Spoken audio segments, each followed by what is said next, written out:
Þetta er verkefni 7 í Excel. Þetta er síðan 2 snúðar. Ég er búin að skrifa fyrirsögnina, stækka letrið og feitletra og nú ætla ég að breyta í svartan bakgrunn og hvíta stafi. Ég smelli hér á hvíta stafi og hverfa þeir. Nú leiðu ég sett svartan bakgrunn og kemur textin í ljós.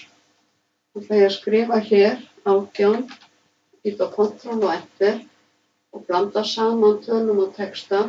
Ég ætla að fara hérna í Custom, smella á 0, síðan íti á orðabil, Shift og 2 og skrifa snúðar og loka með Shift og 2. Sjáu þið hér. Orðabil hér á milli tölunar, gæsalappirnar eru hér, það er Shift og 2, þá blandast saman tölur og textar og við getum reiknað út úr hólfunum. Síðan ætla ég að setja þetta svæði hér í blokk, fara hér í Fill og velja Series og ég ætla að láta hlaupa á 9, þannig ég fái 18, 27 og svo framvegis.